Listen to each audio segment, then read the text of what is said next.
Nyakora moge juang oyawre kendo machiegni kiny makawuono chenro mar piny dhi nyime kae ka wachako kae kod weche motimore konde mopogore opogore nyawarango chal mar piny Kenya kawuono ka en romo mano mar devolution conference mabende ochopo e tielo machielo odiochieng' mar ariyo kawuono tok noyaw odiochieng' manyoro kod jatend piny Kenya antiere ka kod jalony e weche mag siasa kod josiasa wachiew nade josiasa iwinjo nochiew nade kawuono Ni security matinde ng'eny thurwa kabisa.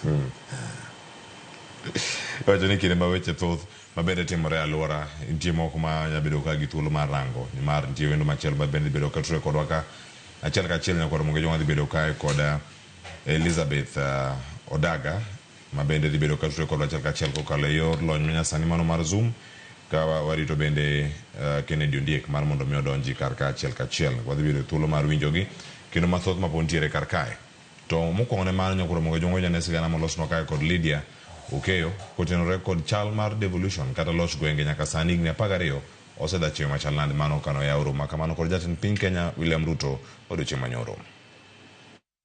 En higni 12 nyaka ne loch gwenge chak tiyo ayanga ipachoka karomo mar loch gwenge kata devolution conference ma higa ni obagi e county ma Homa Bay ka thoro mar wach en rango yore mag jiwo ber ma oganda nyalo yudo kokalo kuom loch gwenge. Riwruok mar International Center for Policy and Conflict yango kenge ma loch gwenge osegoyo machalo kaka loko ngima oganda kendo kelo chenro mag piny owacho machiegni gi oganda.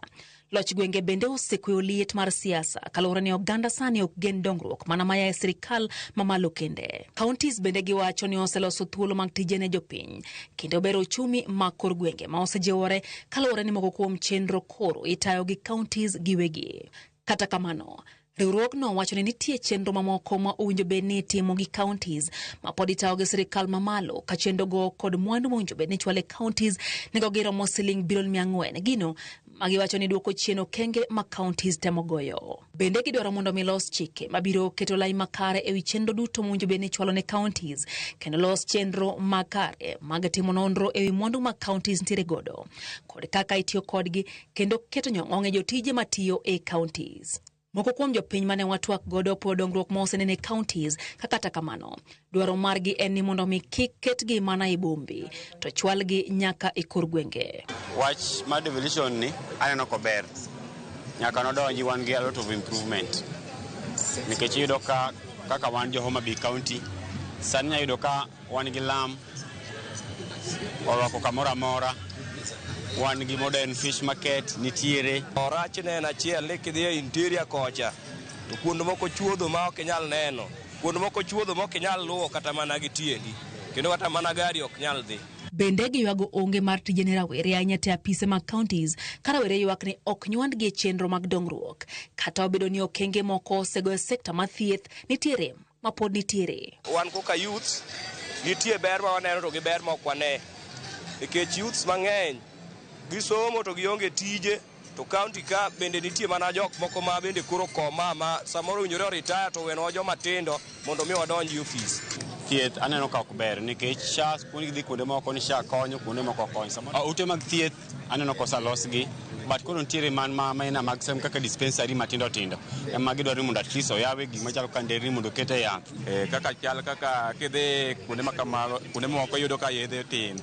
Dispensaries kidhi tiyudo mana one nurse only to nurse achiel ji oewe dispensary mamagwa makaber to gima jo sirikal winjo time maino ogiwinjore gi mede sisters moko to gi nurses moko mondo mi thieth obed maber.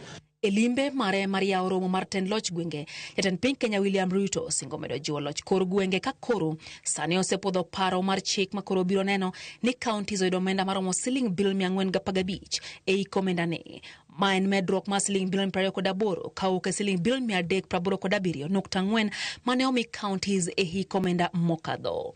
Lydia Okeyo, Ramogi TV, Nairobi.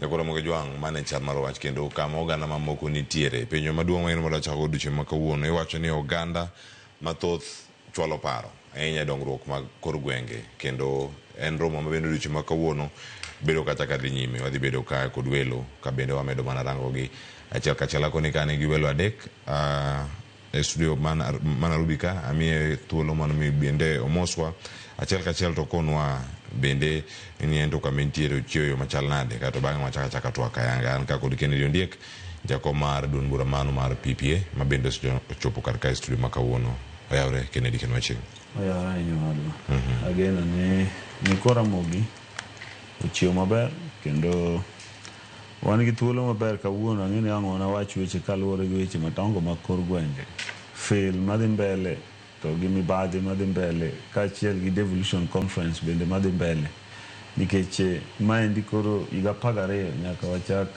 devolution geno ni ang'ona bed gi twak makare. Erokamano ahinya kalore kod mano bende mosedo kaka wachako kod achiel kachiel to mduku winjo kanyo kaka sigana molosno kanyo kod Lydia Okeyo obiro penjo madapenji ka en ya jo nyaka sani ni 12 mano mar loch gwenge bende winjo muya ni kor gwengewa ing'en ni bura ni kakilose mapok ang'eyo maber nikech apara ni bura ni kilose to nego bed ni lose ga mondo tim rapim kuonde mosodongo to gisodongo nang'o to gisoyudo ang'o ama gidwaro in exchange to jowa pile pile ka gidhi to pesa ma gidemand to jopiny ok ofile ma ibro nwang'o ni devolution ni kako dhi ni kok omiye chike moluwo to dhi fail nikech gavana kodonjo to employ joge gavana kodonjo to en go contractors mage koro gimwayudo pile pile en asara go ng'eny county government ma terrible to values monego kony jopiny kaka health kaka somo nikech piny maonge somo ji ok nyal dongo clevers to jowa odak mana ni gin kaka burano sani giminyalo kwano ni gino timo en ni economic value mar gweng'no ochwalo malo for the time being nikech joma nyalo uso chiemo joma ni hotel koro yudo pesa but gima bro konyo jopiny in future devolution pok ogolo seche duto gidich manago pesa to ginyiswaga an matin manye giyudo ni to gitimo ga ang'o ka devolution ni nyaka nene clevers onge kambi magisoyawo in any county that is working to wasik wayierogi for what oginya bedo tax mwane makende mwachulo out here ema gidependi on te magichamo to gimes all the time sani wan go pesa magichoko katindara mondo inwang'e sani matatu ni in fact a good example in sani kidhi onge county ma onge 3 stages magichoke pesa my transport ni choke pesa tinwang'o ka pesa ni kamodonje onge checks and balance mar revenue collection onego los malong'o wang'e ni county ni capacity mare nang'o magi nyalo produce to wakwaso ng'eyo income margi as a county then wabro ng'eyo ni gin national government onego megi ang'o kata ma gikelo e coffers makoro national in fact when the president sani onego bed ng'ama ber ma kodwaro hospital to ng'e nun to udwaro hospital nang'o to undu kelo ang'o i mesa ne mo bende konye to enable him think positively about you keche jogi keto president ma president koro kawo pesa ma national government monego konygo an emergency kimiyogi iwinja koro Cleophas gimonego devolution yo misappoint all the time gini misappoint they should come back and take a study e pinje moso bedo with devolution and how they have been working to ka pinje go biro kawo mana benchmarking kuom Kenya kae benchmarking Kenya dio kawe benchmarking to nyalo betie but where is the honesty the jopiny ok feel gini the truth of the matter is jopiny ok feel devolution anywhere. In fact, we have what's over the kings one presidents my county they are not doing any service standing in Cleophas devolution energy produce president only we better benchmarking for us to have an elected president devolution kirango pinje moso dongo America president either works in Senate or county government. To county government, you never produce no leaders. But Kirango Gisani, all of them have problems. Why are we having this devolution? Kokwanyal konyo national government now to sustain health. Wakony national government how to sustain education. Wakony government how to sustain agriculture and waberic industries. We are totally daydreaming. Ero kama na inya anga dugo iri moreru mathoth ka Kennedy ndie kama intiere loch gwenge igni 10 kod 2 iwacho ni ber mane mosekelo ne jowa monyalo siemo kata monyalo neno achiel kachiel githoth ahinya iwacho ni oyaw odiochieng' manyoro manoromo mar 10 kod 2 irango higni 10 kod 2 mano mar devolution e loch gwenge nyaka sani iwacho. Yeah, Cleophas aparo ni wadhi kuongo gi ng'eyo ni to katiba sama ne ilose 2010 ne wantiere gi paro mane kaka oganda.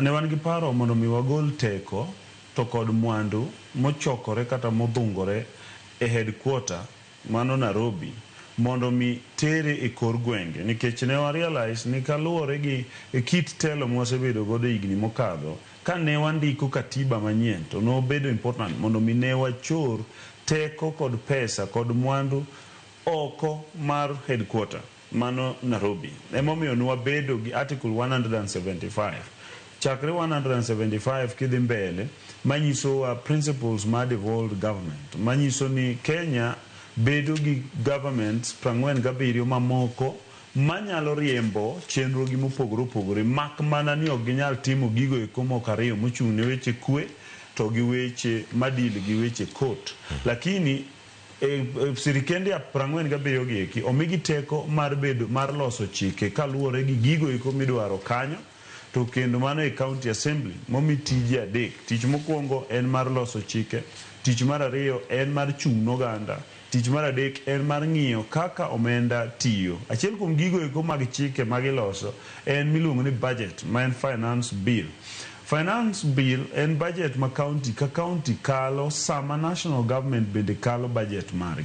Tiyudo ni gima duong' ma osebedo ka timore nyaka ne wachak devolution. Ananya wacho ni governors manokwongo and adwa gone gero kamano ahinya kaka kidhi Garama Bay kata kidhi Migori ginyalo bedo ne gin gi challenges mopogore opogore to ne giketo gimiluongo ni structure mondo mi county governments ochak operate ochak tiyo e yono mane giketo directors ne giketo directorates mopogore opogore boards mopogore opogore mondo mi county governments nobed ni nyalo chako but ibiro yudo ni kata gin in the process ne gibedo gi challenges mar management mawadwa nduko e temo wacho ni gin gi lobby just for money gidwaro mna pesa to ginyal nyisowa kuma pesa dhiye. Higni 12 nyaka ne devolution chakre 2014 iyudo ni nikech 2013-2014 iyudo ni matindi minyalo kwan kaluwore gi pesa go iko mosebedo kadhi.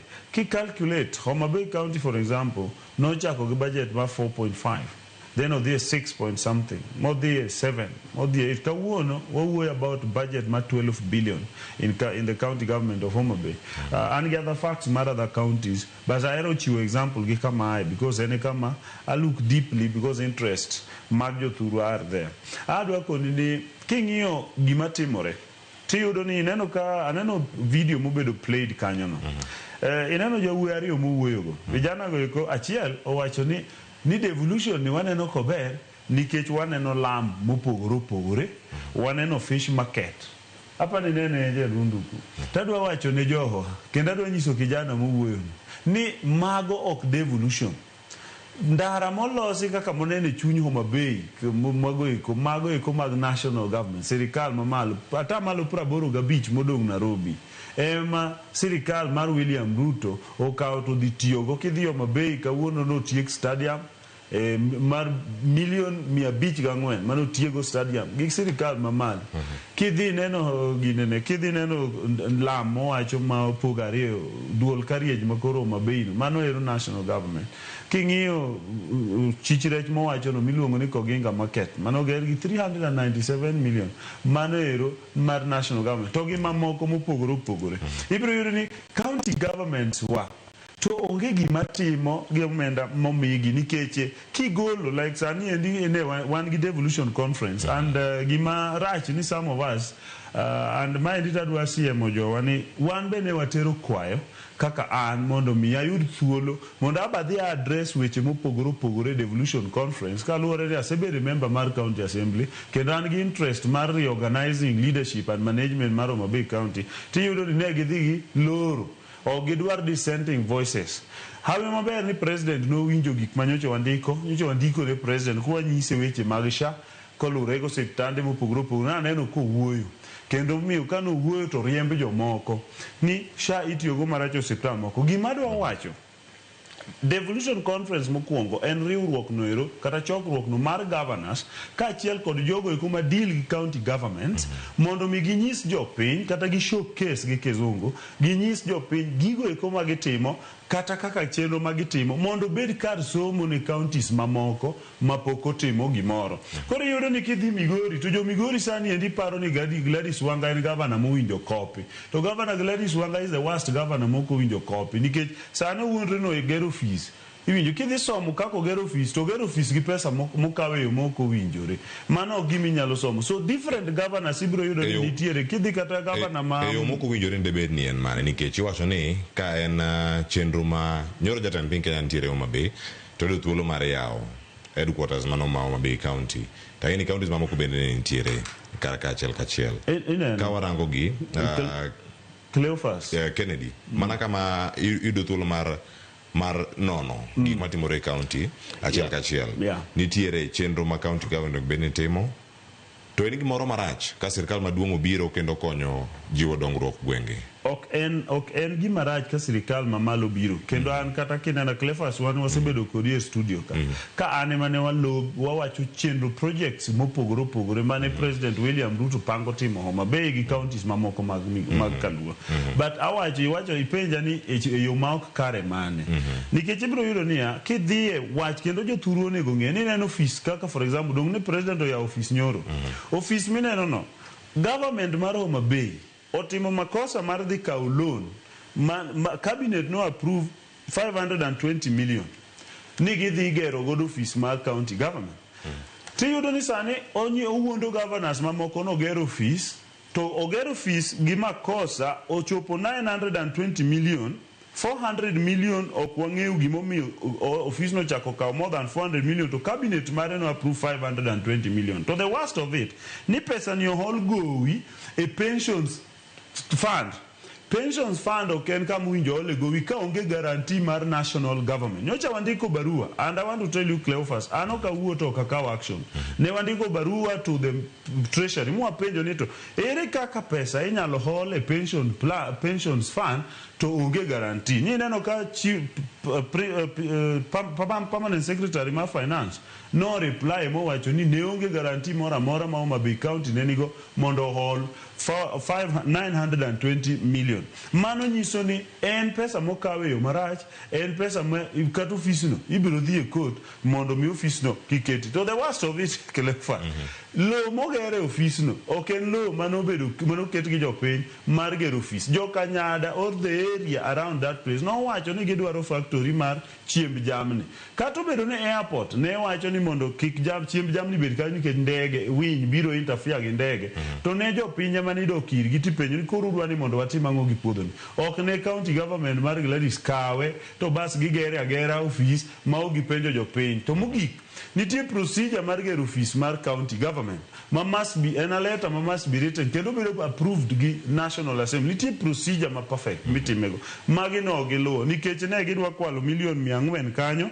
koro gikawo 520 million mane cabinet no approve to then omedo 400 million and then gini en loan mibiro chuli higni 30 makata an madwa chung governor kadhi ayudo governor abiro chule nyaka wuogi ma governor sariyo bibanga machak chule so it is very bad ni devolution up to today 1 billion 12 to kwanya yudo billion 1 out of 12 gi wagergo headquarter wadogwa olo loan and then wadwa wuondo counties mamoko ni Homa Bay County osegero office gimomi atajo kanyo yena ya 1 second ineno ka Gladys Wanga no donjo office and ang'iye carefully adwa wuoyo kuom nyong'o be 1 minute but Gladys ka no donjo office to rikni no gero office mano wuondo mulando kaka ko gero office malich ma dong neno ka no ya office moro mano wacho masani entie cha office no kane wakwere ni ot midhiye no ono mar egg puff en mar health ok en mar office ne gidhi gidonje gibedi bang'e sani ng'eno oseriembgi ma koponi waloro ne gibende puodho cha to onge kuma obiro operate from. The truth en niya nyaka wabed gi governors ma consult jopiny, nyaka wabed gi governors mong'e ni wadwa timo ang'o ne jopiny, then wabedo gi governors ma kodwa timo gimoro to bedo gi paro mar assembly. Mogik kuma wacho kata na mar governor Nyong'o.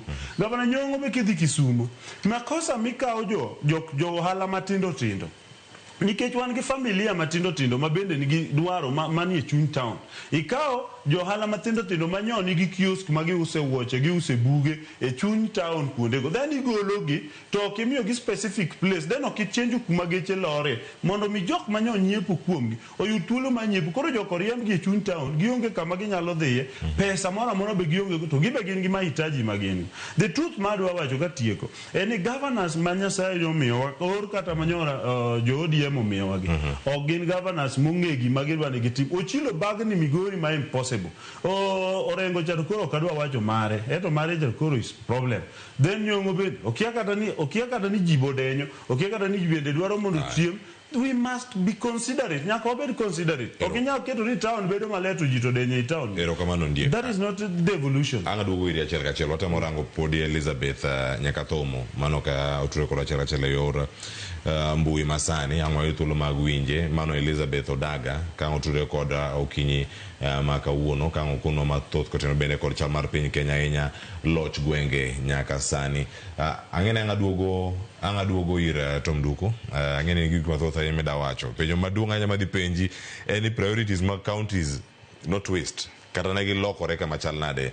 Elizabeth oyawre agero pod oyawre kama intiere okinyi ma kawuono inyamana moso oganda okinyi ni kato bang'e wachaki ka ikonowa ni loch gwenge kata devolution igni 12 bende osetiyo iya e county ma Siaya. Inyamiwa kata bende examples mawuok e counties mamoko warwakni machiegni. Elizabeth. Oyawre uchiyo maber. Uchiyo makare machiegni. Most adonjo moleo joining in was a problem, but koran kodu sound moka winj maber ahinya. Wayud thuolo mano mar lose mar mondo mi waketi. Penjo mapenji kar kae ni devolution igni 12 mosekalo bende osetiyo e gwengewa. Okanyal wacho ni osetiyo nikech gwengewa pod walak gik mang'eny. Ma wakwayo jotelo monde omed tiyo gi kaka poni omigi kar romo mondo gitine jopiny. Apari mane pok wa succeed in devolution, pok wa succeed.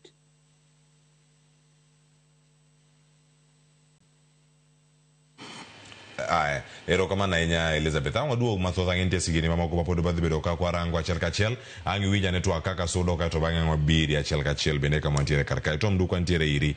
Depo ni devolution noyudo counties no twist roles ma gik monego bende girango. Ng'ato wacho ka weche mag Lam ni esa unit mano mar devolution. Yene kapok akaw kanyo. Yene ng'ane ogoyo ja ODM to koro binan kae nyaka beda penj. Ok ang'e ni boro gimo wacho ni bendo understand no biro nade. Ing'e ni nitie pesa minyalo kaw but with the procedure. Ondiek nyaka ng'e nitie bonds ma allows the rule ni unyalo access pesa i account mowueno. Nikech pesa to kinyaka kaw kanyo directly but through bonds tinyalo timo mano. So nitie seche moko ma kapok wa accuse ng'ato to onego bedne en owuon osotimo correspondence. Bo wuoyo gi wanga, bo wanga duoke kata jog wanga otimo gino. Wabiro kawo blanket position to blame go jotelo mawa. Kanya adwana ondiek gima bilano kiwache is a very sensitive matter. No peso obedo borrowed 520. To budget ne kiro ke obedo completed to made in 400. To kibiro kae ne bend assembly owuoyo. To ka assembly no wuoyo assembly ma through kare marach. You are blaming the government to unimun wrong. You get to assembly ma you think here. So go and make your house in order before you come to get wild when you mag korgweng. Magi the uru sort out through kucha. Penjo mwango kaini is devolution helping our people. Manage maduong mapan clear for the penjo. And lam jo wanya logero. To ayana ni gionge capacity. Maginya logero go lam maduong. To mago areas nitie gik man kukumadongo masirikal maduong nyaka donjie. To gimaraji gavana kana masirikani betimo maraji en ka gidi kucha bo moro yudogi to wacho ni tutajenga to gero to gavana chakoro pesa chom mindnigo gitimo go something else to pesa ni koro konjo piny gimaraji Kenya ga glevas madwa na nyisi and this one must be shaped to jo piny be nyaka konjo telo jo piny be nyaka konjo political parties kejo gibiketo ka pele pele gi yero jo maricho no an wadwa biro gon gi koko. That is up to them now. In fact, in the next phase, one ikano chakno yeringa maraj is your problem. You go and stay with that your problem. Jatelo muro no og maber. Nikeche gibe gidu waketo jimondo ji kick think. One san innovation wa konyo Kenya gi innovation. Nya mor ka nenu mudi awori ka wuoyo. Ko pako gima technology also to be in education. Ko wacho ni chon even to access a document nenya kidiko na gulwedo. Sani you can communicate even through email, kata through WhatsApp message to disseminate the message. Gichen technology also dongo. Technology no kubiro ka onge education. Emo miyo jo wa matuwo go so mi piny kai are doing totally wrong thing. Tingeyo devolution ni governance gi problem again go Cleophas. Momine no kaji uknyinji gi. Eni gi be gen president machielo. Mobero dwa no lami piny kucha. To gimonyalo timo to kia ma en bende en mabus nyaka majo piny go. Ma en one pesa kenda mo spend around him ma careless. In a day oktin 1 million. Ma mani omi bloga ni, mani omi ngama kore duong, mani omi assembly ni dwa no eno dwa no were. Wan wadwa were ji nyaka karango. Ingen wero ni anya chako neno kichako were ji bangul 207 ka. Kada 207 ne wan ka very disciplined society. In fact, from 2013, ema chako nene ma MP ko de gitana function ma bigum talk CDF, gimode timen ma CDF, ti wacho no mare otimo. To ngani be wami committee, ma bende yudo pesa, ma bende committee ni iwacho no jo mariek mo yero mondo konyi tich. Really, our economic variables okudonji, omiyo county government ni devolution ni ondie kingeni ni wacho to berberi in maru uboyo de pesa madonjo no hotel unu welo pile pile nkechi I county mar Nyanza gite unu muso ide welo ma economic empowerment maru so the malo matin wan kuonde wa moko kata gimi biro nene maonge gimenya lokelo president ne is not there. That is one thing that I want you to also be thinking positive. No unu you have been capable especially unu jo Migori kirango da president ni so to koru moloyo kata na Kisumu which is their quarter. Kata kabuno president yere Migori ka. Iwinjo. That is an advantage. Yungani innovation mabur ka time mangenyi goro. Temur explore areas manyalo konyu mondo wakonyi piny. Leadership marong. Odi sami wuota ling we gabedo ngama chapni in studio. Gima nyaka wapenjre. Mwadwa no wachi Cleophas. Wan kaka jo Nyanza. Anu kadwa wi devolution mamoko. Adwa wi wach ma Nyanza. Wan kaka jo Nyanza. Neni nyaka sani. Ginge devolution conference. President nyo biro. Onge kama giluoge president aside. Bigi wacho no one potentiality maro en ma. To weakness mwanu go en ma. Iwinjo gihero walo. Ma jakom no ngiso gini dware ring road. Manyalo miwa commercial development. Maringo between Ayad Madhu Pima Nyanza, Mar Victoria, from Migori to Bosia. None of them is thinking about that. To man yeni chiemo tipi no machine gudupi. To chiemo ne economic value magero pin. Ke chiemo ne magero industry. Chiemo ne magero kita school. Nike ka chiemo ne tieto osuptal biro.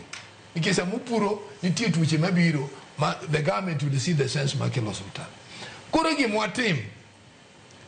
chances are not lost. Jowa was off when you leadership marobiro through political parties. Jo tendo mani party mo think what kind of leadership magidwa kelo noa e piny luo. Nikeche kirango devolution conference ne. Apart from business mawachogi, it has no basis of being in Nyanza. It has totally no basis. Onge mwanya showcase. Makta joko biro somo. Waonge any facility in education.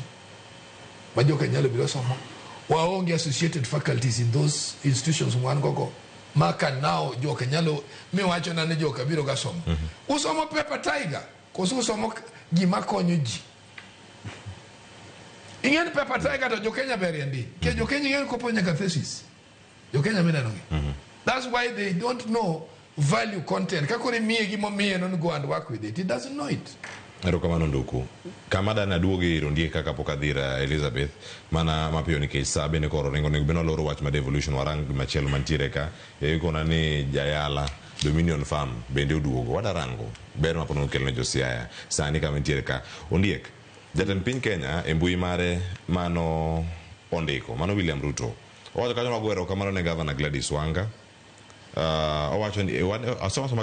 applaud Governor Gladys Wanga for being innovative in striking a partnership that has delivered the county government of Homa Bay headquarters. Manuka mentiere karkae. Mtiere partnership. Oyene oganda mamoko bende bedo gi tudruok makare. Angeni kanya kama ni ntiere wach maduonga yime wacho ni ola okaw, ola ne osebedi kata kiseyo go konde mopogore mantiere. Partnerships gi gidonje machalade mar jiwo Tend County makata in kidonjo ka nyase uyeni bedo governor. Iyude ka ntiere kamoro minyalo jote. Iwachi kuom ranyisi kawuono apis ma governor Wanga ogero kawuono. Kidonjo kaka governor toke kositiyo kata ka pod odhi mbele. Idhi tiyo office no kosidhi chako gero machielo. Cleophas, ado wacho ni owinjo wawe bed gadieri, wawe wuondore tadiera ongewa. President William Ruto an gi reasons momiyo anyalo support. But miriambo to ok abi exempt. Ebo ero riambo so much. Jowa nyaka ng'e ni William Ruto kata ko wabro wacho nikech an believe last week nyocha wacho ka ni kalure gi dongruok mokele thurwa. Abro gombo mondo mi wa support to gibedo ni oseyie tiyo go ganda. But miriambo be nyako we. Because koriambo ni Gladys o strike and gine to ma DPS ma barua adwa kono jaduong duku secheka ema kata mine no ko wacho ni aya achapni okachapni lit naga samo wacho to ma barua mondi gi the treasury ministry of keno nyocho ndik tarik 18 Julai kodwok barupwa mane wandiko tarik 3 June nwandiko barua tarik 3 June kwadwa penjo ni to pesa mokawe pensions fund 820 million be en justifiable to be en pesa mowinjo tigo e yono. PS mar finance wadwa owacho ka Dr. Chris K. Kipto owacho ni the National Treasury ong'iyo penjo ma upenjo to wacho oyudo 820 million manyocho kaw e pensions fund oko mi guarantee mowinjore kaluore gi pend chik 212 to gi 213 matayo Kenya. Nyiso ni pesa no kaw maonge garanti. Ka onge garanti nyiso ni mano loan mokawe yo marach. Nyiso ni samane dikedini gidhi dwaro garanti de gidwaro garanti mar 520 million kende. To gibadhore o gidhi gidwaro garanti ne gidwaro 400 million gidwa kwano. That is the kuoma wachoni. Janu owadwa okwagore kwa makosa. Andana wachoni kabiro ka. Gik mine na wachogi. Ka wachoni wach health. Nyochi neno ka wacho siptende ka. Neno ka wacho siptal wuok kocha. To kendo pod ging'eny mabiro nikech nitie health facilities ma receive pesa mar SHA to ok tigo e yo maber. Nikeche sama wuoyo kodi ni wadwa Cleophas hospital mar Kandiege sub county hospital no yudo 54 million Kenya shillings to 54 million Kenya shillings ni wadwa nduku kar mondo kete ti to pesa ni ndio kawo dio kete a special account mar KCB kuma pesa ni wuoko dhie nobody knows. Imagine ni Kandiege yudo pesa molo nyaka cost referral hospital mano yudo 50 million ni cost referral hospital sub county Makandiege huyo to mae gima nomiyo Rachungi district hospital olor otamgi e SHA ani mana miyo president huyo. Corruption is too much. To nyocha wacho gigi ka nyocha dismiss aka to abro wacho gi mang'eny kaka mae office ni ibo penja ni kupona bedo governor babro bedo okanya bedo office mane owinjo ket factory madhiger ndiko jopiny ibo muke ger factory okabi muko but wabro ng'iyo niya pesa ni governor gi masani ni must take nyako kaw responsibility onge kaka nyalo timo gimoro ma ok consult jopiny sani kodhi ondiko barua ni gidwaro lop gino back nikech nowinjo be ni kete factory madhi ndiko gi to un gik ukelo jok ma usendiko jomo biro mosendike office mar county be joma gara joka nyadago kia adwa wacho ni niya jaduong' Nduku bond nigi guarantee ma national government nyaka chiw kata bed mana governor kadwa olo gowi midhi chul higni mang'eny gi governors mopogore opogore nikech gowi ni dhi chul 30 years nyaka idhi e treasury ma miyi guarantee ni pesa no biro bedo transferred and obiro dok e pensions fund kanyo ero ma ok olal to my pensions fund ok dhi lal adwa duogo e devolution Ondiek ang'eno wadhi devolution kato bang'no bino rango gima chelo mantiere kar kae kurka kori kaka ja Kenya kendo jadak e county ma Homa Bay ma bende osebedo jatelo e county ma Homa Bay bende paro ni bedo kod animal feeder company factory ing'e kama headquarter mar county ntiere e chuny boma nikech man reason ma ichiwo mondo mi ogole mabor matin otere kumoro to space mantie kane ok nok bigere pod en chenro mantiere ma pod ntiere kar ka achiel kachiel en gimoro ma ineno ka gima ok ochomo yo kose en gimoro ma priority bedo twisted gima dhiye edhi duoki maler adwa teri e CIDP County Integrated Development Plan mar Homa Bay County sama Gladys odonjo abro mi copy owadwa Cleophas ibi nyisa ka ineno page mora mora manyiso ni county headquarters is one of the priorities nikech County Integrated Development Plan en a plan machiwo priority areas mowinjo be ni county timo within 5 years. County headquarter was not a priority that time nikech ne gisekelo PR ma gikaw fees mane ok margi then they mess up kaka sani koro gise mess up. Number 2 jowa nyaka ng'enia County Integrated Development Plan ema nyiso chenro mano include bando makigoto sani bando makigoto fail animal feeds no winjo benitieko mago fail gimora mora ma county government Homa Bay no winjo tim o fail te sani jo kigoto dwa ka opuoth gi bath nikech bando gin goto jo kikuyu ema dhi omo bando kocha an mana wacho ni adieri koro from CIDP Cleophas emiyude gimiluongo ni annual development plan tiende ni kusebedo gi plan mar higni 5 then from there ugolo plan mar higa achiel. Plan mar higa achiel ni manyiso priority areas mag gik mowinjo time higa achiel then kanye milose gimiluongo ni appropriation bill samuse wacho mano kiloso budget mar higa no iwacho ni one budget wadhi timo kama gimiluongo ni fiscal strategy paper. Koro fiscal strategy paper yani paper no manyiso kaka iditigi pesa igolo annual development plan midhi loso godo budget.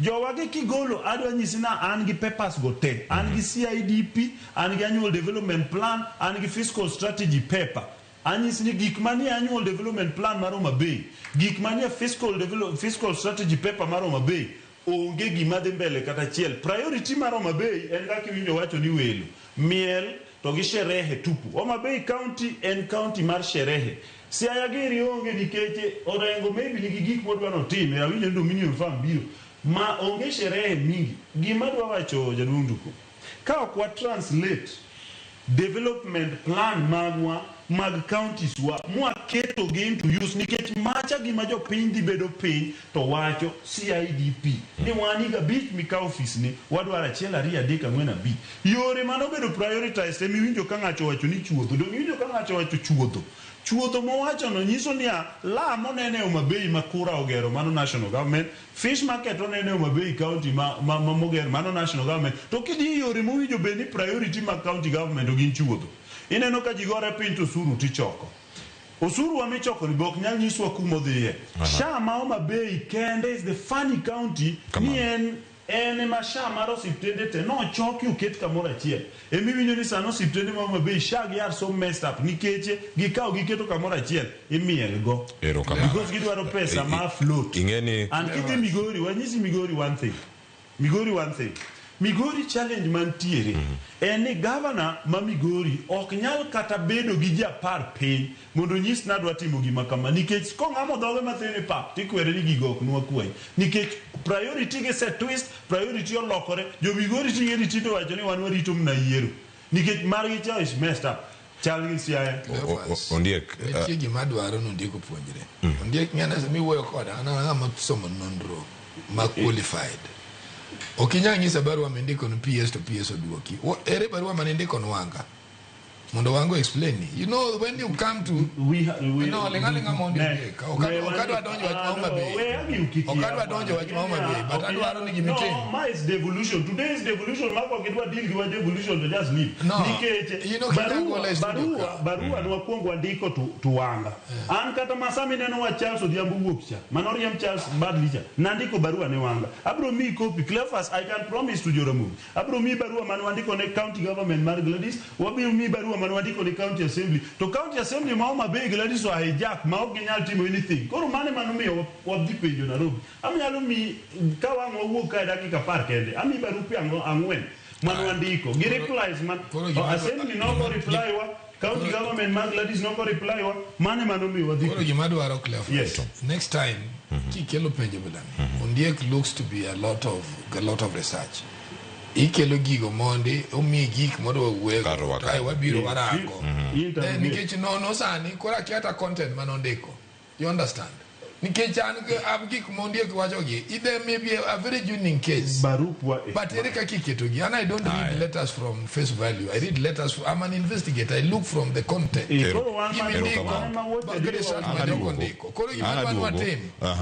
moving forward wachoma beini is ochando die kabisa which is wadhi loso thuolo Ondiek wadhi loso thuolo mag rango counties wadhi keto thuolo mar loso e devolved units gi duto mana achiel kachiel mano kama wayudo gi achiel kachiel koro kata sani ka wuok nyakwara muke jwang mano ka rango kama chielo mano ka dhi do thuolo kendo mar rango county ma Homa Bay kata mano mar loch gwenge kamoro moro ma wantiere sani dongruok mag loch gwenge ang'e ni nitie gimoro ma Elizabeth Odaga dawacho sani kapok waduogo kode kar ka chal ka gima uyudo wachiedh nade weche mag tudruok kodwa achiel kachiel sa odong' mana dakika achiel kendo romo saa 2 mar okinyi ma kawuono ka ma kinde monego bed ka yweyo akaw yweyo ni kae to bang'e aduogo kae kod wach mar Dominion Farm mabiro yudo ka achiel kachiel kae to bang'e ang' waduogo kae kod mathoth kik idhi mabor.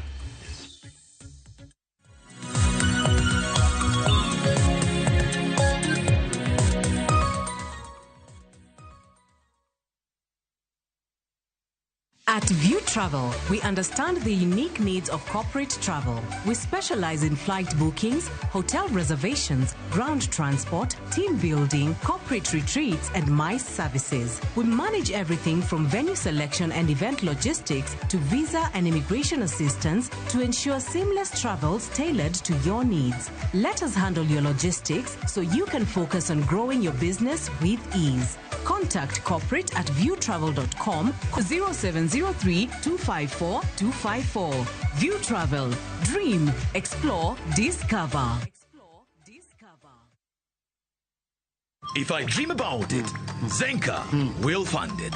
Whatever you're aspiring for, Zenka will fund it. Since 2018, Zenka has been funding dreams for over 10 million Kenyans. Join this community of dreamers. Visit Play Store or App Store, download the Zenka app and borrow up to 200,000 Kenya shillings to actualize your dreams. One loan, a lifetime of possibilities. Zenka, smart loans for smart people.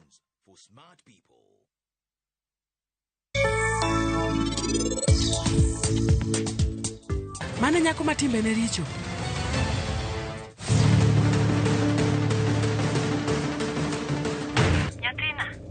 Abiro chopo Chandigarh saa 4. To wachna ne gimoro. Ang'o momiyo ni titimore koda kama? Kanjo, ino kidwa tiyo, koso kawuono ok iwinj bire tich. Nitie pressure mang'eny kae to jatelo yie wang'. Wacho ni kaponi ino kidwa tich kae to kara onge wang'. En ang'o momiyo idwa nyiewo tigo mar keny? Dong' chieng' mane utimo arus, in nimiyo jaodi tigo. Kose tigo mare mar keny nokethre?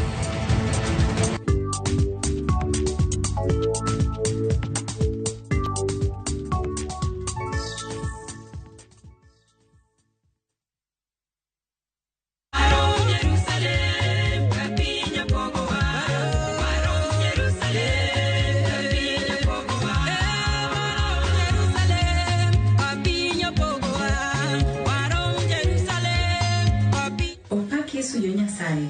An Millicent Ogonda.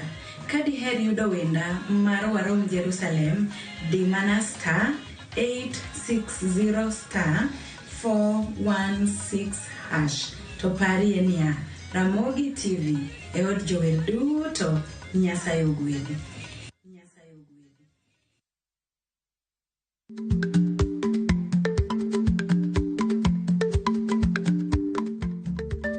Dhako muol kadonjo, matiende ni, bedo ni ng'ato ling' e kinde ma owendo, ok ofulo ni omuol. Samoro en kod kido mamoko.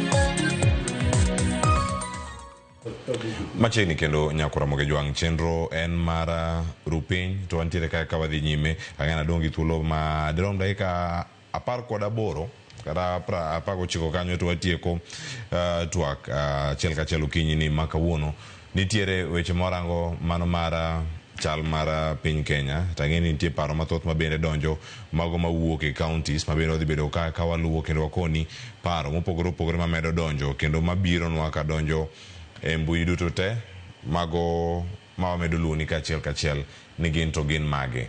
Nyakwara mojona nyaka sani koro thuolo nitiere mano marango na dieri kara thedhia mano mayala konon jaket mwandu dhibedo thuolo mano maduogo kanyo mar mondo mi ochak timo gige kendo iwacho ni mano jaket mwandu mano ma Dominion Farm kwa dhi nene kae ka oduogo to dhi bedo yo machal nade ang'o winj duonde kaka noloso achiel kachiel to nitiere paro mabende donjo kawuok kuom joneno e konde mopogore opogore. Ruth Nyathi Ochieng' wacho kamae, wacho loch gwenge osetemo kik waket siasa e wach devolution ahinya kochiko ita awinjo ka ondiek wuoyo weche mag jo Migori ahinya to en ja Homa Bay mae neno ka siasa moro winjo ostik mane county mare ma Homa Bay with a lot of bitterness kamano nikech wae wang'eyo ni jo opposition ok nyal puoyo kata gima ber wan kaka jo Migori to wang'eyo kaka tich tire aluo to akanu moja inako erokamana ahinya. Ote machielo en Rafael Omolo ma Siaya wantiere ka warito Dr. Elizabeth Anyango odaga ero nini ne odagi internet mare pod watemo range kawayuda wakele kanya kathomo achiel kachiel kod moko bende mantiere ka wachna War Lydia Olenyo aluo to akantiere bondo erokamana ahinya kimia paro kotende ko twak man go bende ang'wa thuolo mag range to sano aranga ne ma Dominion kanya kod mojon ka to bang'i wait thuolo mano madhi nyime kotwak kakar kaya nyakura moge jwang ngoyudo thuolo mano mar loso kod jopiny mano ka entiere achiel kachiel e county ma Siaya paro mane mantiere kae ponono gino mane omiyo wuok giduogo mare kit gigo mane timo achiel kambi no mano mar Dominion no yango ni giduogo timo tijegi mag pur mana luora mara Yala Swamp kendo sani deponi mai madikel fuong'ruok ne jogo mane puro jogo mane tijegi ochung' jogo mane kelo dongruoge mopogore opogore kaono an gi mone mar antiere ka kod jo Siaya wawinje mone and by the governor that they have no right to it and they will get off and then the land commissioner will give the whole thing to the community under the Community Land Act. And then the Community Land Act has asked me to come back and do this. Wacho kadwa yie mondo oduog to openjo wa taduogo puro kanye mang'atu kanye oduog mondo ti puothi munene wandiko petition norengo borengo as a governor no yie nu puodho kama ne Calvin nene ntie no miye list mane kod defunct county council machon. Akwayo ni jo siasa ma jothurwa akwayo jothurwa un nyithiwa kendo unwege kendo unwetewa kikwago siasa moro mar riembo jaket mwandu wakel jaket mwandu Siaya kae mondo mi wati maber nyithiwa onwang' chiemo moindewa onwang' kuonde matime ohala mondo Siaya county bono wang'e osur kowuok kuom ofukewa nyocha wan county ma wan gima ne watimo ne wan consumers gimoro amora mane ne wanyalo golo mwabe wausi kaunti moro onge. Lakini kalure kod effort mar governor, wan kod Siriwo Rice Mill, to kendo duogo mar Calvin en pak maduong' kabisa nikech wan sure ni wadhi bedo kod kambi mar niang'. To mchele bende dhi medre. Mano matimore kaunti ma Siaya to nduoko ma kaunti ni duogo mar Calvin ikawe yo machana dekin moko mantiere kanyo kotenore kod loso mwandu medo chiemo kendo jiwo weche mago mag food security kirango alwora. Ing'e ni jopiny owuoyo to jopiny ing'e nyalo wuoyo kalore kaka nyocha gin kanyo and luwore be go vision ma ng'ato. But aparo ni biro ne to okadwa na wuoyo ahinya nikech pok asomo paper trail ma o exchange between and the governor. To be okang'e ni no anang'o. Gima ng'eyo ni gimiwacho no. Dominion nobedo kanyo for some time to kambi niang' to kuno guro. Niang'e no be nja podi uso oko. Governor be puku ngiso anto income anyocha niang' mano wae kanyo no golo nikune. We have not seen that. So Dominion obiro ni odwa kelo niang'. Niang' is okay wayiene mano nyalo kelo species machielo. Mano kadag. But yen gik mwaka oma wa forget originality mar kama ne wantie ni tano kaero gi Cleophas. And gige makelo tuoche mang'eny. We need to conduct a study. Jothuru ober joma patient. Ka gimoro biro, let us conduct a study. Experts ng'iswa ni gima ng'ani biro timo ni is good. Kesa ni ng'ano demands an interview. Onego bi kanyo bo inwa na adwa biro pidho nu, adwa pidho rabolo. Ten rabolo mane? To adwa tiyo kode nang'o? To repercussion magen kanye in life. Ke gima duong' en continuity mangima. Kopone wach niang' mokelo ni en niang' mire gi sukari. To ka niang' ma sukari, en niang' ma sukari mwa consume. Kose en industrial sugar. Mogi kunya kwa uwe. Kwarango benefits mamage. Kechira yate nyalo konyo. To kikonyo population mabiro. Koro gima nyalo kwayo biro ne is a good thing. And leasehold mabende gidwa chi wholesome. Gito gi benefit yango. Kech man is a community land. As a community gidwa ga benefit yango ma jo Dominion gibiro. Gidwa gero school. Gidwa gero hospital. Are they creating an industry? To industry ni kagi create expertise magidwa kelo magibiro go en percentage adi mwago loke kucha kokelo. Tadi mawa malokol madhi enjoy. Mage gik madwano jo agiu. That is what I need from that assembly. Mane I need from the governor. To kiki bino abiano musungu biro. That is total nonsense. Problem ane ngo chapudo nyalo duogo bedo go. And it can even be more worse. Kora gima nyalo kwayo. Yo pinki kibedi na hari. Gimaduo mokwongo no ane niang' ma udwa kelo ni. And for what purpose? Obed ting marga. Governor, Assembly, Committee, Governor, Assembly, Governor, Gine magini teach pono no mine ka Calvin kor lungo press. Gine jowa ma oyier manunu gan frontage boy do kura. Gibed piny, gibed a sharp county. Gibedo ni gilwa walo kodwa. Ke kinyi bro chako injilia no, wakelo gine, koro employment nitie employment for what? Cap basic mare nitie gimwaso mo in accounts Cleophas bilo na going concern. Going concern in the future. That is in the principle of accounts. Yes. For the future magi ni madwa kungungi. Neto odi bedo kode. To biro ne tai welcome. Ero kamana nya ondiek e wach mara Dominion. Udwaro na wacha dieri kusu udwaro bomu. E wach Dominion. E wach Dominion. Kamana.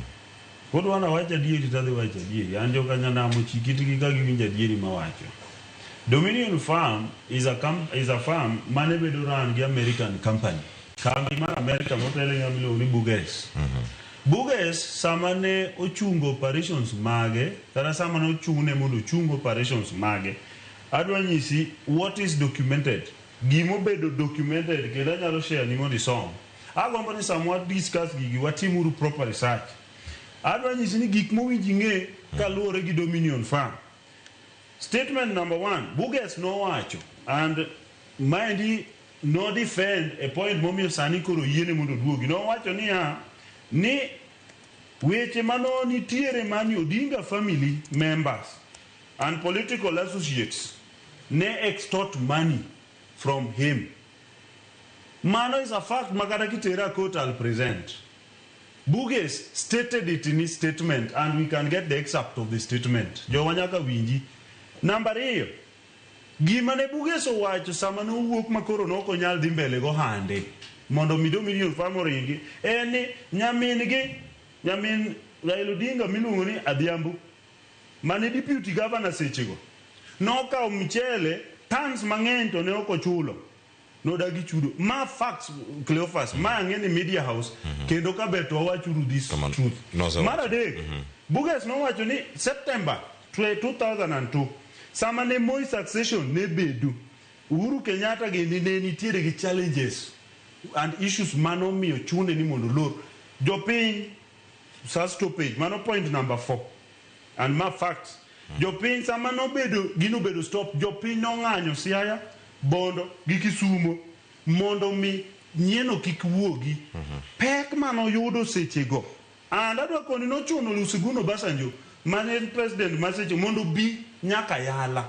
kendo jo Yala nyalo confirm mondo bi nyaka Yala manomiyo ocheko ni tang'o momiyo ja American investor ok nyal succeed my rice nikech negi target ni this would be the export zone mar rice. Adwa duogo into facts mowinjo be ni wang'iyo. Number 1, nyaka wayie uru ni jowa wasedok chien nikech dongruogo manyalo konyowa jotendwa mag siasa temo ketho mondo wan kik wabed kaka oganda gi mwandu. Mane gima nyocha wacho chieng' moro niya, ere kaka wan wadwa bedo gi pesa ka waonge kata bengi mamarwa, waonge SACCOs mamagwa minyalo ole pesa. To nikeche wasebedo gi siasa ma destructive, siasa ma ok terwa e point A to point B, siasa ma wewa kama koth goyo wa eni.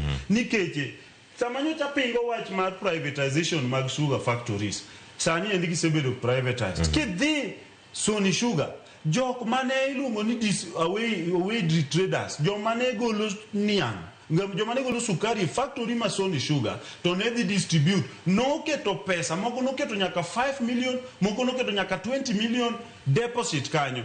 Managing director manowuok to gi masani ok nyal clear ni gidhi yudo pesa gi karang'o. Adwoko ni kana nyocha bura nitiere Sony Sugar mondo mi jogi nyisgi ni chulo gi pesa gi nang'o ok chulgi. Ting'eni jotendwa mag siasa ema nodhi oriwore wach uso gigi imiyo gi private operator, to private operator ni pok onyiso jowa ni gidhi yudo pesa gi nikech ang'o. An ka wuoyo ok an ga beta gama wacho ni awuoyo gi ich wang' ok an gi ich wang', en mana ni points ng'eny kuoma ka asenge gik mang'eny e piny luo, ang'e problems mang'eny mwadhi through, to samoro wadhi through nikech ok wadwa wacho adier. Adwa koni niya, kibire wach mar gik manyalo konyowa, ang'o momiyo rechwa pod inyalo ter mna Thika as chiemb rech, chiemb gwen wadogwa omo Thika gi rechwa momendwa mogol Sori itero Thika. Ondiek wadhi loso mano, wawuok e topic mar Dominion nikech saa Dominion Farm wang'e gimomiyo Dominion Farm nodhi, an josiaya ong'e maber gima watim ka nyieni oyie duogo to wamiye uru conducive environment. Penjo mang'eny manduku gini penjo mang'eny tionge gi factory midwa keto nyaka nyocha Dominion de dogi puodho noling mana kanyo une usekelo ng'ama udwa kete mane nitie uma pesa ok uyiene mondo invest well. Wabeduru jok mohero investment manyalo konyo. An I don't care, an kata kahero ka wuok ka to ng'ama ohero timo gimotimo tim, but the truth en niya nyaka kako oganda wayie uru niya waweu jowa invest, waweu jomoyie invest we penjo mang'eny rabolo we okel rabolo wicheva rabolo mantie kata ka en tissue culture obi to jowa yena mono mi adhi ntiere Nyasia bende mantiere e studio ka okinyi ma kawuono e yo Zoom achiel kachiel ang' wayude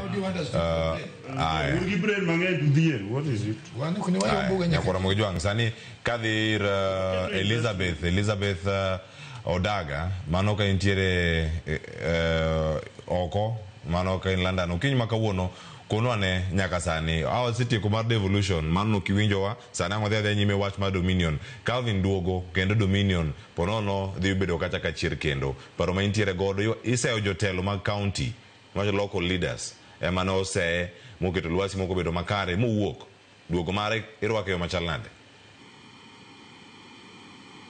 An kanyalo wuoyo Dominion mana kaka jatelo Honorable Tom wacho find out an interest mar jopiny nikech gik mang'eny watimo to reme yamo amoko tiekgi ama gik mang'eny watimo jotelo timo yudo ka nie interest margi kendgi. Koro jopiny nyaka ng'e ni to gini bo benefit wa nade, gibo benefit jopiny nade. But ikelo nitie jomoko ema dwa rule this investment kose en odhi a benefit, wan gi beneficiary kaka jopiny ma need job, ma onge gi tich, gi jopur monego bed ni koro sani tiego, imiyo gi skills. Nikech adier piny kidhi kata siayo chiek kabisa, tiyudo ka waremo gik moko monego kelwa e piny kaka neno tractors. Mago gik manyalo miyo pur bedo mayot. E piny masani be pur okonego bed ni ji puro ahinya gi teko te. Koro wadwa ng'eyo ni to investment mikelonwa maberni obo dhi benefit jowa nade, nikech sama wuoye ni siaya ji mang'eny ni piny kabisa. To mage gik manyalo kelonwa dongruok mondo ji oyud kaka nyalo chiemo kamano jatelo. Liz, kapok aweyi kanyo kapod antiere mana iri mana mondo mi iduoke piny machalo kamagi. Jotelo mosebedo ka kilungo nyingegi mano ting'o nyaka ma gavana masani, gavana machon mano ma Siaya Cornel Rasanga kaachiel koda ka masani James Orengo. E kind jotelo mamoko iwacho ni mokwongo gima ntiere ka penjo maduong' mani penjo ni ka owuok ber mane ma Dominion Farm kelo ne jopiny. Niwacho ni no exploit low mano mag jopiny to onge ber ma ukelo. Koduogo sani andika moro nego bed ni iketo kod telo mar county kaachiel koda ka jopiny teyo machal nade mondo ne adieri kik wach kendo bang'e ni ero onge ber ma Dominion Farm kelo ne jopiny, to sani bende jopiny wacho ni ero warwake mondo mi oduogi, to jopiny gi bende mana wacho ni onge ber ma giyudo. Mana kaka idwa wacheno bende aparo nyaka gi jotelo mantie sani nyaka gibed gi andika ma be jopiny ong'e ni to terms gi conditions mage ma gindiko, nikech ma jaoko to kata kok en jaoko nitie joko go mo invest nyaka ging'e gi terms gi condition monego bed gi ratiro mar jopiny. Gima important wakaw uri gini ne jopiny, wakaw gini ne jopiny mondo wa empower ji mondo yud kaka konyore. Kora neno ni mana kaka neno onego bed ni gindiko terms and conditions, gin gi policy margi moro gi contract margi kaka jotelo masani ntiego. Erokamano ahinya Elizabeth. Aduogo e studio kar ka ng'e ne loro wach ma Dominion Farm ni ka winje kod Tom Nduku kato adhi bedo kacho kawdo wach mogik kawuok kuom kanyo kotenore kod jotelo masani. Jatend piny Kenya yiero to wacho ni no thank you. Mano kako me pek gazet ma kawuono to mokwongo lore nikech Siaya bende mana kaka ne Siaya ni machiegni kod iwinjo Clever. Okadwa ni keto jawoma be jogi ni wayombi piny nyaka nene pok ne giyombe waga nyaka nene piny chakre. So Kadwa no biro grieko ma can play their part but not us. One value is not money. Value is doing the correct things and understanding them. Mine no gik mosomo kagi. Magar personal issues. Ma musungu no beauty kujoko mana hola rego go. What were their terms? Anu kanya wi terms makia. Even kind of no so case in end manage modwaro. That is its own problem. When you are a business person, structure yourself. Sami donjo kamoro ngisinan ma igima brotimo, ma igimo kabetemo. Giye your terms, koro gichendi. Mano is a personal issue. I don't want to get involved. Totom, kirange osiepi masani en governor. Ise mathoth ahinya kuom kaka Dominion bende no wuok. Sani koro koduogo bende giselosore mar long'o mar rwako jaket moro ni mabiro mondo mi gimbe che moro kata kiwacho ni ero koro ji dhi miel Siaya. Jomiel Siaya koselos lwasi makare mar timo ohala kod joket moro. Ang'o mi uketo mana Siaya ni wan jomiel?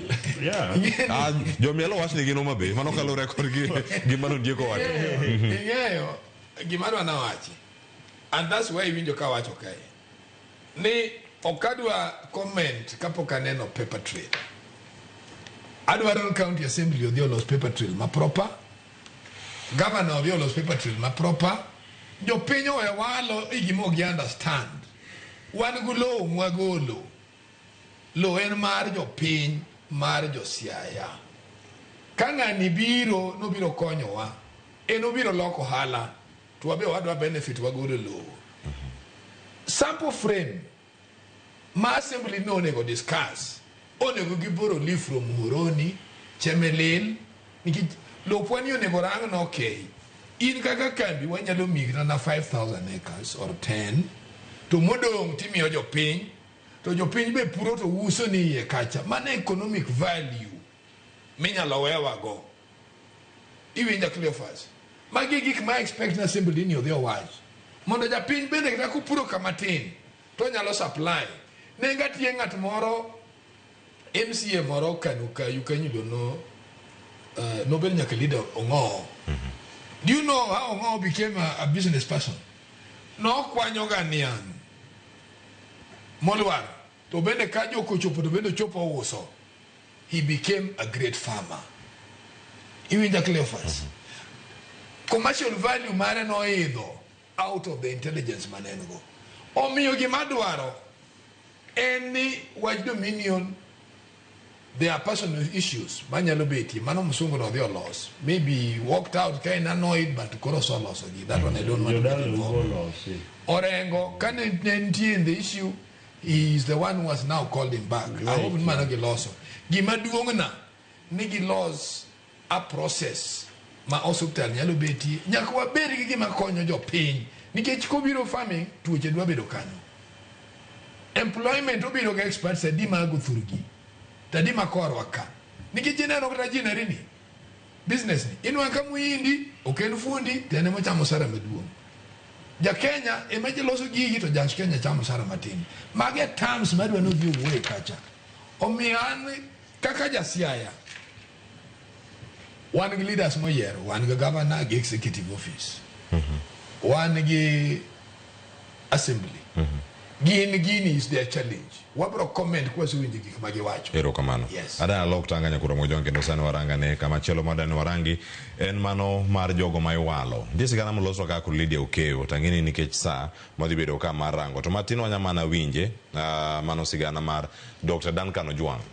No yere kata no wale mar mondo miyo ukao kar mosenindo mano Rosalino Dede kaka jakom mar Kenya National Commission on Human Rights mano ka intie kaja chel wadhi do thuolo mano marujo sigana ni kato bangi ka waduogo ka warangre en ang'o momiyo sani nitie listi mag ji ang'wen kama William Ruto oseyiero to wacho ni ero kamano ok adwa tijno Millicent Omanga ntiere karaka Timothy Bosire Margaret Nyambura Ndung'u maber ne jatend migawo kano yere mondo mi obed jambetre pinyno mano mar Ghana no wacho ni ero kamano ok adwa tijno machiegni ka en Duncan Oburu Ojwang tich mar bedo jakom mar KNCHR awome no dagi weche thoth mantiere karka wawinjane kato bange aduoka ikaw mae kaka wach mogi kuom wenda kawatieko Banka na jatend piny Kenya William Ruto wale kaka jakom manyien mar duol makedo na Uganda Dr. Duncan Oburu Ojwang otamore welo makamano. Maen kaluwore gi oboke mane ondiko ne spika mar od bura mamalo Moses Wetangula kama wacho ni okang' makamano kao kaluwore gi weche moko mameke manyalo dhi ataro gi dwaro mag tijno ma ok nyal yiene okaw lemono. Welo mare no kwede gi moko kuom jogo makedo na Uganda mane wacho jatend piny Kenya William Ruto ne orem rango weche mag kit chwech kaluwore ni jalup jakom mar duol no en dichuo kakoro jakom owinjo obed miyo. Ojwang bende jokede ne rat Uganda ne okwedo kagi wacho ni osebedo ka otiyo e tich achiel kod piny owacho mar William Ruto ma ok osebedo kod rito ratich Uganda kaka dwarore. Dr. Ojwang man kod lony mararie weche mag chike kod ratiro man Uganda osebedo katiyo machiegni ahinya gi jatend piny Kenya William Ruto e higa mar 2022 ne en achiel kuom okinde mane ochune jatend piny Kenya William Ruto e bura mane pingo yiero mare kaka jatend piny e domo malo chutho mar Supreme. Okang' makama koro dhi chungo chenro mar dayo dho jogo mane owalne lemono mano winjo chakre kawuono kabiro chuno mondo mi chak tim welo ne ng'at machielo ma ibiro dayo dhogi kanyakla gi ji amoko 5 mane owalne lemono. Jogo mamoko mabende ne owalne lemono tingo Victor Ogwanglando, Selina Msuguti Seme, Clarissa Wuoro Ganda, Edward Katamangwea kod Michael Peter Otieno Okelo. Lemono ne odong' nono e dwe mar achiel higani bang' jakom machon maduno Rosalino Dede ne onindo. Lydia Okeyo, Ramogi TV, Nairobi. En gino machiegni kod ratiro mano mag Uganda kendo mathoth ahinya mantiere kar kae. Diponi jotelo gi neno gimoro kuom welo ma ka koso diponi duol mar civil society nyoma kero ratiro mag Uganda iwinja chako dikene ondiek. Aparo ni kwang'iyo katiba marwa to ing'iyo part mokwongo miluongo ni preamble mar katiba wa wacho gik mapek kabisa. To kidhi e article 10 mar katiba wacho ni national values and principles of governance. Ere kaka owinjo watingre e thuolo no mwatimo tijego eko mar telo e Kenya. To kendo kidhi e chapter 6 mar katiba no bende nitiere standards mobedo set mondo mi ng'ato obed gi thuolo mar bedo ofis moro. An aluonge ga ni Professor Ojwang. Dr.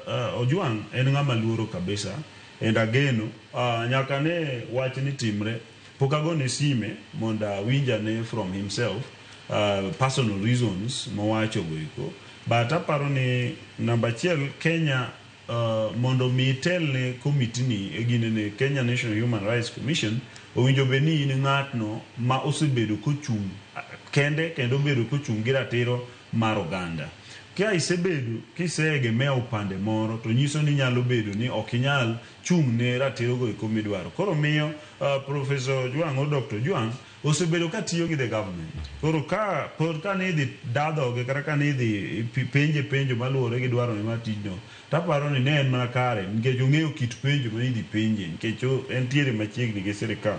But an bende adwa nyiso jowa kendo adwa jiwo jowa ni President William Ruto no orie bade mar tiyo gi jowa kendo kata kineno list mar jok ma pod nie list no iyudo ni jowa nitiere madhi nadek e iye kanyo.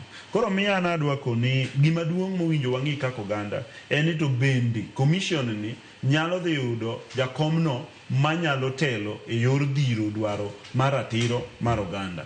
Namba achiel mar ratiro mar oganda en gender representation, and gender representation ka already jakom en ka already jalup jakom en dichuo, obviously nyiso ni ng'ama jakom kaber to winjo bed ng'ama miyo. Koro miyo an ageno kata king'iyo most of governors or governments magwa winjo bed ni adieri ka kom mar jakom obedo miyo to dichuo winjo bedi and the other way around. Ok adwa comment much on that. Ban gima dwaro kiwacho ni wach is it wachwa mogik koso anyalo wang' na chaka yud thuolo kiyena ata wrap up nikech adwa wrap up gi main agenda ma wabiro ni kawuono. Ang no wach en apano ng'eyo maler about weche mag human rights. Kare mano yena mondo mi aduogi ni mondo mi awatieke koro dichiel achiel kachiel. Tom Duku, Dr. Ojwang were kod welo makamano. Apano Ojwang otiyo gi wisdom. Ojwang nyong'e en penjo dhi penje mang'eny nikech magamen mancho support a lot of things also timore to nyocha threshold no pok sirikal omit. Ng'eny until today sirikal osebedo kane gi luoro ma onge tiende nikech gin gi jok moko tegno e rang'eny ma kombe ma gimiyogi. Minwang' ka tho owuok pok gi investigate nyaka sani. Bugo ng'ano notho kama history neno ma mai gimomiyo nonege. Kora ko wang'eni ng'ama nonegi ni nonegi justifiably kose nonege i provocation kose nonege by mistake. Ng'en mago ingredients monego rang gik mineno mwawachogi. Koro Ojwang to nyocha en jasirikal. Kora paro kanyo to timo a lot of wisdom. In fact, he's somebody who should be praised. Nene ga karasiche moko wuoyo kare en dhani wiye. E gimeng'e no tuwe iwerigo. Koro gima nyalo kwayo. En mana ni wagro wadongo iwinjo Cleophas. To kwadongo wadwaro yawuoyi kojwango. Nikech otimo a very good thing. Nyiso ne dhano. Kendo nuwe ne dhano adier. Nikech ong'eyo ni gino dhi tuwe. Kata nye miye jido dhi court. Kentie weche manyicho so wacho chien kacha. Ma jido dhi challenge go in the court of law. Kora naparo notimo maber. The only thing the president on wisdom ochako yier ng'ama longo manyalo bedo kanyo.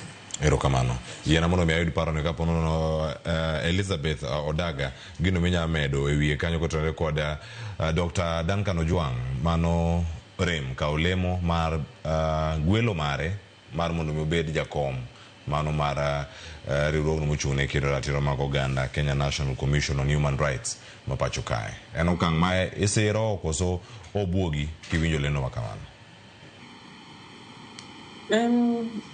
Dr. Ojwang mondo okokawo olemo momieno aparo ni okokawe gi gimomiyo samoro because of corruption nikech iyudo ni human activist gin ga jok moko mohero gik moriere koro samoro ok dang' awach ni otimo maber kuom tamre ama otimo marach. Kanyo ok anyal wacho, samoro time gi gimomiyo.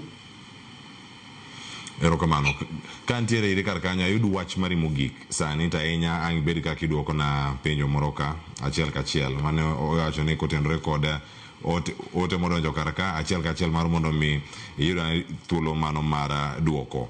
Ma koro wawuok e weche mag Ojwang' wadano rang weche ma koro timore counties. Ma wach mogik madani bende mondo mi miwa en ang'o manyalo timore. Cleophas ne aneno e TV ka gavana ma Kiambu osegero fully equipped 26 level 4 hospitals, 270 dispensaries and 38 fully equipped ambulances with ICU.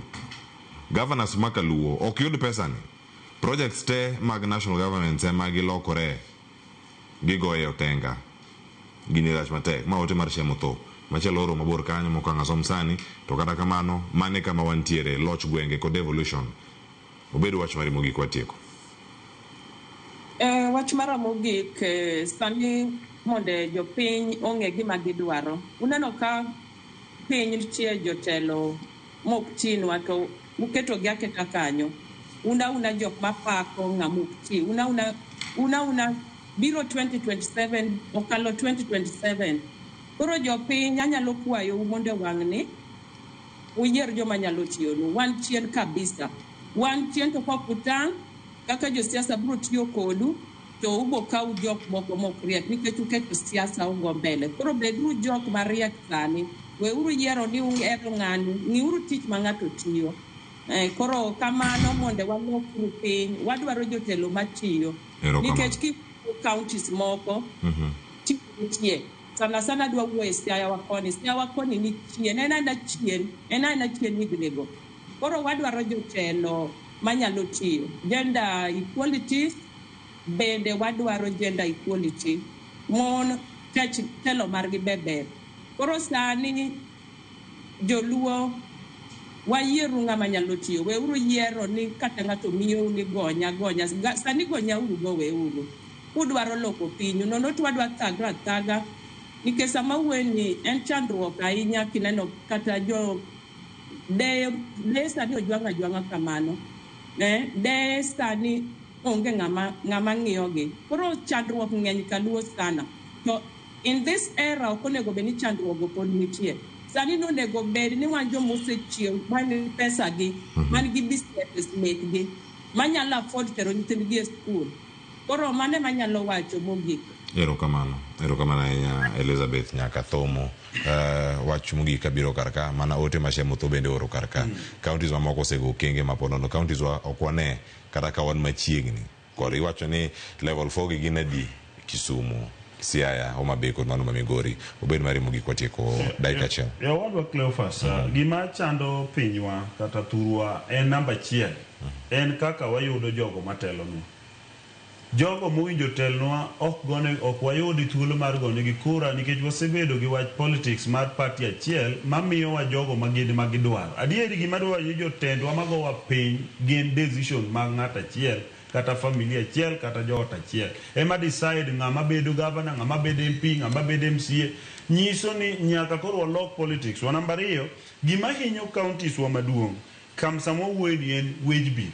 Ibiro yudo sani Homa Bay County wage bill ne, for example, okalo. Kidhi Kisumu County wage bill okalo. Idhi yeri giyudo pesa kanye ma gitimo godo mishahara gi. Ema nyiso ni mishahara sano deko. Sama wuoyo kodi ni health workers ma Homa Bay kawuono tarik adi pok ochulgi. Sama wuoyo kodi nyoro nya yudo message pok ochulgi pesa nyaka sama wuoyo ni. Miel to ji miel, sherehe to ok rum. Homa Bay County gi other places. Number 3, gima hinyo wa en corruption. Mibadhi manogol Nairobi oduogo thurwa. Miyudo ni ji obedo club magine decide gimanyo contractor igero ndare yamo to gigo ok nere. Wach maduong' koro mahinyo wa bende ahinya mamiyo jogo odong' kodhier Mwale counties wa en pending bills. Mbadi ma minister ma finance nyocho wacho no se release pesa te mar pending bills kosa riambo wad. Kata MP Kaluma ni neno kochako confirm ni pesa nyogi se release te maonge contractor. Homa Bay, Siaya, Migori kata Kisumu mowinjo bed ni pod bando pesa to sama wuoyi kodi ni yeye wacho Homa Bay chwe ibe Siaya chwangi piny. mokalo billion achiel mar pending bills pok ochul to mano bedo verified 263,558,800 ma pok ochul contractors sani. Mano kit pesa malich makineno nyitineno ka contractors odhi ywak e office governor is gima lit sana ka contractors ywak. Gima dwa nyiso jowa en niya, kik wang'iuru ni yamo chomo kanye ni ng'amo miyowa pesa. Adwa kono jothurwa niya, kik wago ku siasa mar pesa. Kwa gike higa 2027 wago siasa mar ng'ama nigi paro to gi rieko manyalo terwa mbele. Ok en ng'at manigi wow mingi ma wakni mingi. Nikech ka ng'ato biro yuko ni jamna, for example kaka niwacho ni yuk jamna. Samo yuko ni jamna okaw pesa kuom jomoko. Jomoko pesa kuom gigo kodonja donjo office ni to jogo dwaro pesa gi. Ok onyal timo anything. Emo mi biro yudo ka mabe kacha wantiere gi jomoko manyocho ubiro gi governor. Wang'egi women reps moko manigi tiyo godo, for example nodhi olo gowi. Koro kose olo gowi omiyo campaign go yuko go jamna. Koro odwaro pesa ne. An adwa kwa jothurwa no gige point mwadogure siasa mane wacho nduku mane ni wayudo jotelo mane wadwaro kama pita okwanyo gini joma ne chung to wuoyo te yiere based on paro maliw ma entiere go. Jomoko man gi understanding mar county government, jomoko man gi understanding mar national government, owinjo beni katek wadwara manager in a county, ok wadwara political leader. Wamanyura manager mondo mi wabedi wanyalo invest on our factories. Nikech wang'iyo ni kwa invest on factories, wa empower employment to jo wabedo gi pesa. Mane mana wacho niya, ok wadwar sha mondo chulnwa. Afadhali ketnwa environment mwanya yudo pesa, mwachulo health kendwa. Ok wadwar affordable housing mondo miwa. Wabed gi miwa opportunity mondo wayo earn salary minyalo nyiewo godo ot value midwaro. Mano is the main thing. And that is what I'm saying. Homa Bay County and other counties are suffering. Nyaka wadogo mondo mi wangi kako wakonyo. Saoru motara miyo tom duku thuolo bende mondo miyo wach mari mogik. Wacho no se wacho ma Homa Bay kendo mathoth pontiere kare wacho county dwaro manager. Odwa ja siasa. Mando definition. Aya. Wabiro. Nduku wach mogi kikidwok nduku. Kikidwok ondiek. Nyaka wacho ondiek blame jin wakni tene mo wakni saidi. No. The truth of the matter. Ka mano ka wach mari mogi. The truth of the matter madwa natieki en one adwa we wach masiaya. Wacho na wach Dominion ka. Adwa na wach ni duogo mar ja Dominion o exonerate complaints ma bwana ni wacho. Nikech nebe no kosni adieda koduogo. Ngechen maka gik mano wacho to police the public. To kwa upon and watch to will investigate it further. Omiyo okadwa ni chaki blame families. Nisi juen jogi go jogi. Duogo neno kende is an answer. No onge problem maka gik mano wacho mag politics. On the second note, Cleophas we blame sijui governor sijui madwaro manager. Nyocha so wacho ka wasu weyo go jakom gini at a very high level. Ni our county assembly Ema wangi ni kwa improve the brain power man kuno. Mondo bed an assembly ma can work. An assembly manyalo develop penywa. Omiyo showcase mundie kwa jogi will no longer be there in ODM anymore. Ibro biro mani ODM if you have value. And even if where it forces the party will nominate a candidate, it will be done. Katugo koko it will be done. Who nominated us? Who nominated us? Ero kamano Tom Duku, ero kamano kero diek. Ibi bochi nomination mari party mari PPA do. Kucha inile inonge. Ero kamano ene. Wacho ni kamwantiere kar kamane makelo giko mar weche chenro maru pe nyinga Cleophas Watch. Jakisumo kanya kwar mokewo nyaka isabu joma be gi josia orado. Weche thoth mantiere kar kama biro poko pogore. Ya wadashara banga oriti masai.